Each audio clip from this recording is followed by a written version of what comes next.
Hi everybody, welcome back to Mando Lessons. My name is Baron Collins Hill. In this week's lesson, we are taking a further step into part 2 of a series that I'm doing on chop chords and double stops and fretboard mapping, a little collection that kind of all is working together. In part 1, we looked at a couple basic chop chord alternatives that just use the G and D shapes. They just use the G and D strings, and now we're going to give you a couple other options and build those into our repertoire. If you haven't watched part 1, check it out for sure. Also check out mandolessons.com, where there's tons of other lessons. Anything you ever want to watch on there or here on YouTube is free. Everything's always free. But that said, there are a couple ways for you to donate if that's so you're choosing. It helps me put out lessons every week and do live streams on the weekends. All the links are in the description. I've got a PayPal link where you can do a one-time donation. I've got a Patreon membership page where you can become a member and get access to lessons a day early, patron-only live streams, stuff like that. Not required, but greatly appreciated and helps me continue to do what I'm doing. With that said, let's jump into today's lesson. All right, so in your last lesson, part 1, we were talking about the G, C, D, G idea. Now what I want to do is give you a couple alternate ideas. You've played around with those for a little while and you've kind of gotten those comfortable under your fingers and built up a little bit of muscle memory. I'm going to give you some alternate ideas because the more ways that you have to build chords, the more options you'll have for chord voicings, the more options you'll have for kind of moving between chords that are closer together on the fingerboard, rather than, saying, okay, I know a C here, so I can go C, F, and G. Those are really far apart. But, by having that C and that shape for G, you don't have to move as far. And we're going to take that one step further. So I'll start out by saying, here's an alternate G. We've got 4th fret on the G string and 5th fret on the D string. It's a B and a D. Now, where do those come from?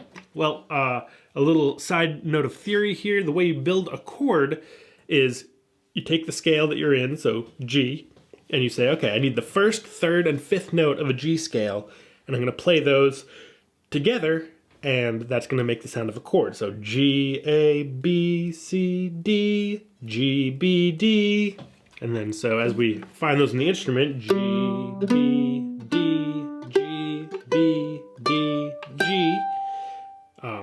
That's where you find them, and then we get our classic G chord. Open G works, open D works, A doesn't, but 2 frets above is a B, which is in the G chord. And then E doesn't work, F doesn't work, F sharp doesn't work, G. So G, D, B, G. That's our classic G chord. And now we're making it even simpler in a way by just focusing on 2 strings. So instead of playing this 7th fret, which is a D and a G, we're using a 4th fret, B and D. And now we're using that same C chord. And then our D chord, rather than playing 7 and 4, the 7th fret is a D, but we also, in the key of, or with a D chord, we have D, E, F sharp, G, A, D, F sharp, A. So we can say, okay, G, oh look, there's an A right there on the G string. And then we're going to use that F sharp, the 3rd, same as our original D chord, but we're just making it A and F sharp instead of D and F sharp. So our new D chord looks like that, 2 and 4. And what that does, by putting those 2 new chord shapes in there, we have G, 4 and 5, C, 5 and 2, and D, 2 and 4. And that makes it so you don't have to shift at all. It puts all 3 of those chords right underneath your fingers. So instead of having to do this, oh sorry, I was wrong key here, G, then C, then slide back to D, then G. I had to do that little bit of slide. That's not a problem, and it's totally something I do all the time. But to give you more options again, we have G, 4 and 5, C, 5 and 2, and D, 2 and 5, and that looks like this. G and C and D, back to G. So what that does is the most important thing about chop chords isn't the voicing of the chords. I'm using chop chords as a way to talk about voicing of the chords, and what I mean by voicing is like, are you playing 7 and 4 or 2 and 4? They're the same chord, just the voicing is different because I'm stacking the notes differently. I'm using this opportunity to talk about voicing because we're only using 2 strings, so it really simplifies things down rather than jumping right in with all 4 sets of strings.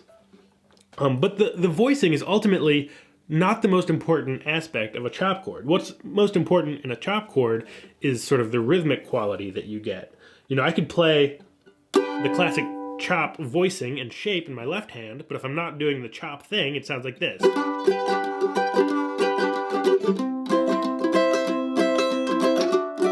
I'm using chop shapes,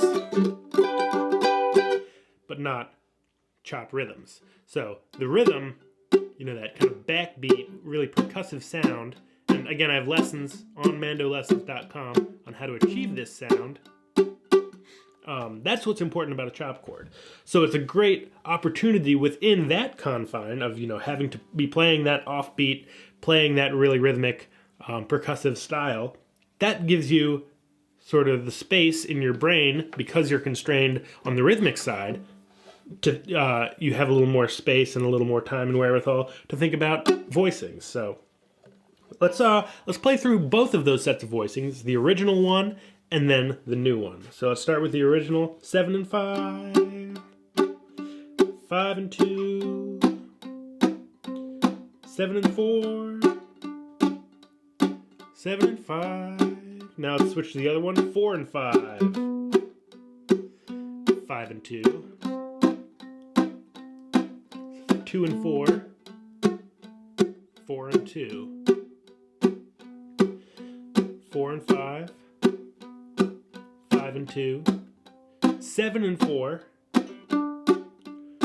7 and 5, 4 and 5, 5 and 2, 2 and 4, 4 and 5. 7 and 5, 5 and 2, 2 and 4, 4 and 5. So right there, I was just mixing through all of them. So now we've gotten used to, we have 2 options for G, just 1 option for C still, and 2 options for D. And that just gives you a wider palette of options to use when it comes to throwing chop chords together. Alright, so that was a short lesson, but there was a lot of information packed in there. Your homework for the week is to use all 5 of those shapes that we just talked about. You have 2 G chords, 1 C chord, and 2 D chords, all just 2 strings each. Use those, play some songs in G, back up some tunes in G, and focus on those. Get really comfortable using all 5 of them in any order. That's really going to help you, again, drive home that muscle memory and build that platform for us to work on new stuff in the coming weeks. Thanks so much for watching. Subscribe if you haven't already, and I'll see you in the next one. Bye-bye.